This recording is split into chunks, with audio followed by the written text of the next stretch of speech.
Today I'm going to show you how I finish my Scout Trooper helmets. You can see on the right there the gloss black Storm Commando helmet that I did. There's a couple shorts out that show it in progress until I made it. I print the main helmet upside down. That's why you see all the crappy layer lines on top, and this is the reason why you have to do quite a bit of finishing if you're going to print it the way I do. I've gotten a few people on my shorts tell me I just need to calibrate or get a better printer. If they're willing to pay me for it, I will gladly do so, but I am happy with what I have. This is about how to finish the print, not how crappy my print was coming off of my printer. So I'm using just cheap modeling paste from a local hobby store, and then I spread out a thin layer over the entire helmet, and then I let it dry. In the past, I would let this dry for 8 to 24 hours. This helmet has a purpose, so I need to get it done a little quicker than that. So after I get everything spread out, I will take a heat gun and very carefully warm it up.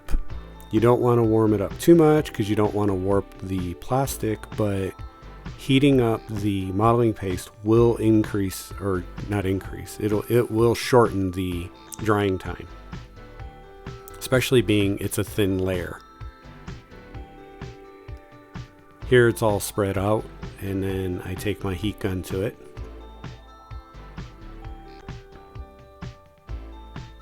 Again, you want to keep doing this sparingly. You don't want to keep the heat gun in one spot too long, and you don't want to put the heat gun too close if you have a very powerful heat gun.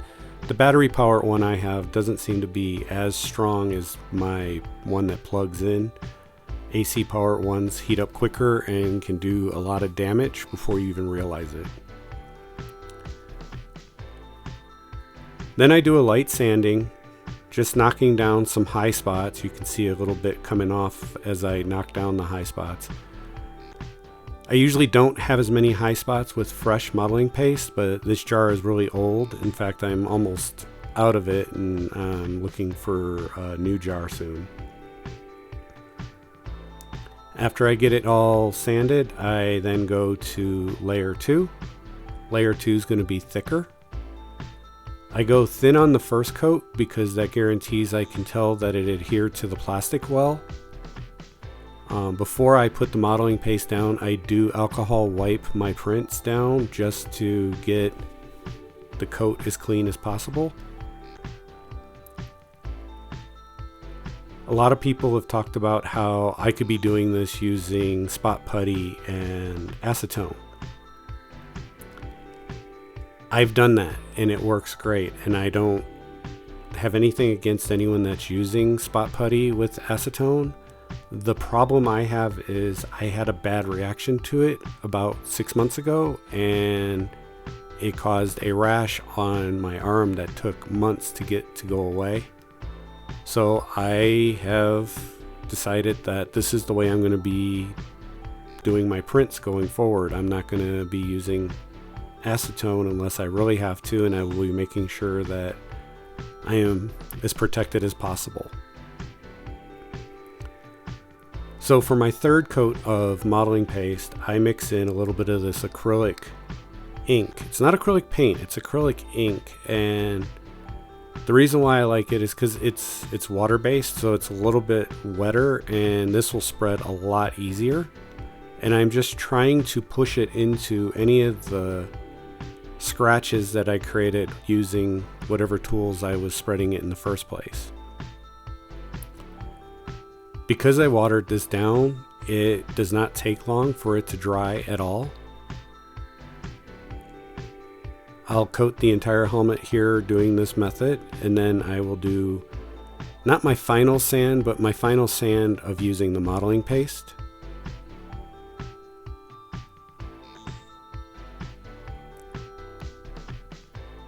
Here it is all covered and dry. Because the modeling paste is water based, I don't wet sand.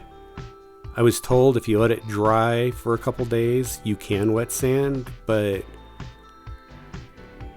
I didn't let it dry long enough, and I tried that once, and it kind of gummed up the sandpaper. This stuff doesn't gum up the sandpaper as bad as like automotive filler primer, but that's what I'm going to be using as my next coat once I get this sanded here. And so I will sand until you see a little bit more of the white showing through. And that's basically the high spots that I've knocked down. And although this looks marbled, it's actually very smooth at this point.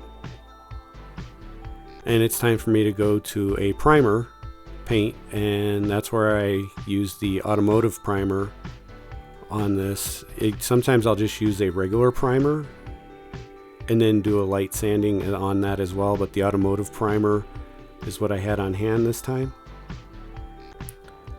So I do a light sanding of that. I don't know if you've used the automotive primers before, but my experience is they kind of press in rather than sand sometimes, and they gum up the sandpaper quite a bit while sanding.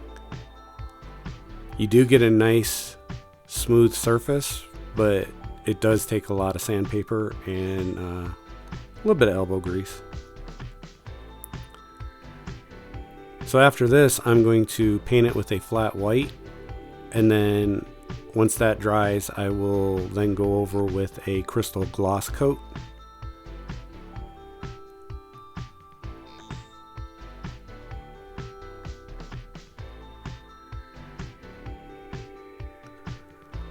But before I can do that, I need to get the visor and the mask done.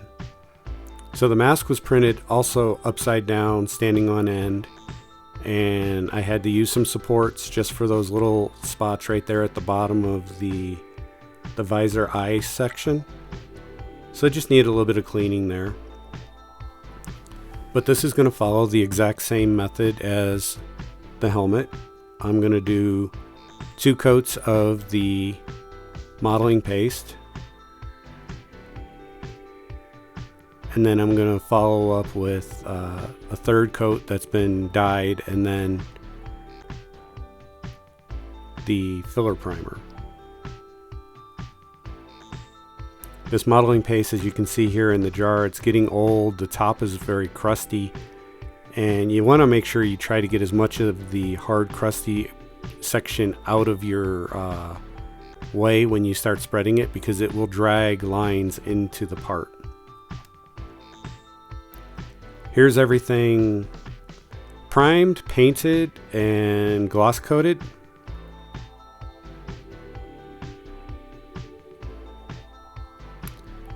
Now I have to do the visor.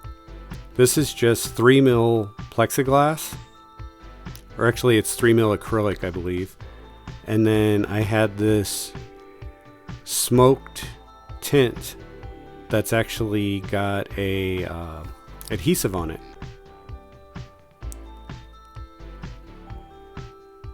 This is an old tint, so it's been crinkled and it's traveled through a couple of moves over the years. So putting it on and just hoping that after I get everything in place, it doesn't look as bad as it does right now as I'm frustratingly pulling off of the coating. You can see a few bubbles. All I did was just, after I get it trimmed up, I just took my X-Acto knife and just cut a slit where a couple of the bigger bubbles are to flatten it out. And then the curvature of the helmet actually helped pull the adhesive down so that the tint didn't look so bad.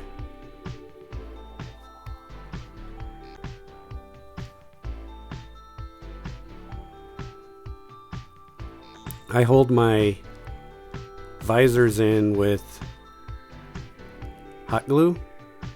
This is cosplay hot glue.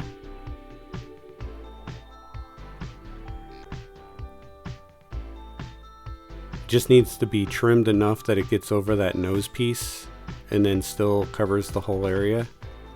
The hardest part of this is holding it in place until the hot glue dries enough so that you can lift your hand up without it popping out of place.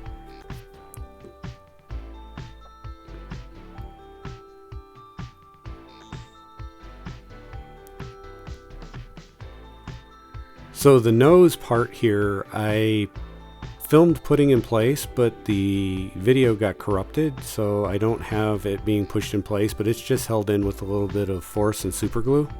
It's a snug fit, especially after being painted and primed.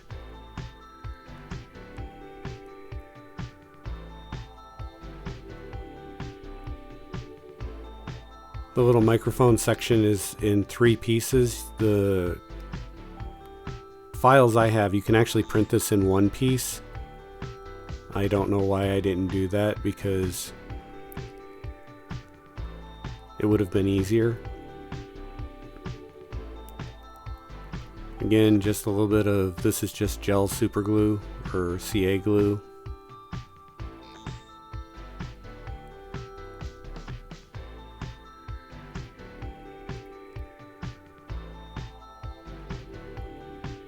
And then just a tiny bit of rub and buff just to give it a little bit of silver in the middle of it.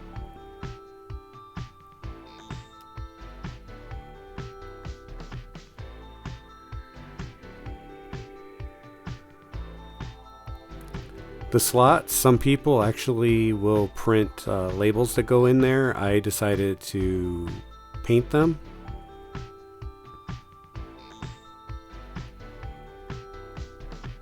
I think this is Wolf Gray acrylic paint from Vallejo that I'm using here.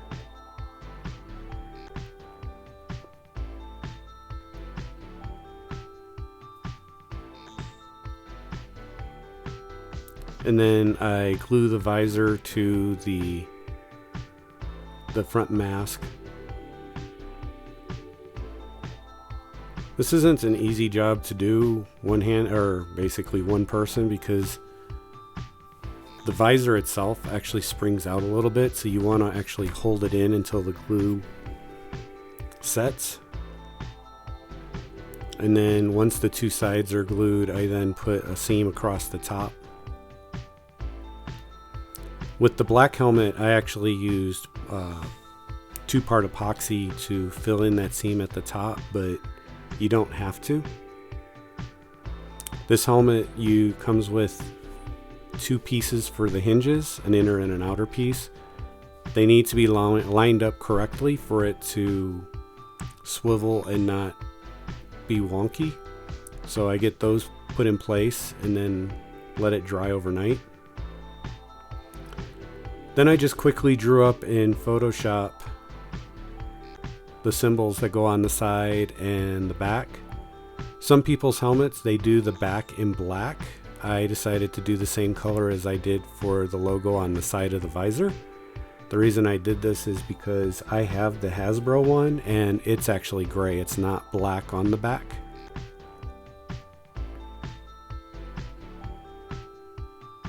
So I line these up with the ones on the opposite side, and then I just pull them down. One of them kind of didn't quite stay straight, so yeah, this is my finished Scout Trooper helmet and my finished Storm Commando helmet from Star Wars Legends. My Star Wars Legends Commando helmet has a mirrored visor, and I went with the smoked visor for Scout Trooper because it closer matches the Hasbro helmet that I have. There may be some finishing to the inside to do, but to sit on a shelf and just have this be a display piece, this is done. Let me know in the comments what you think. I think it came out really good considering I built both of these. I think it took me about a week to build both. Thanks for watching.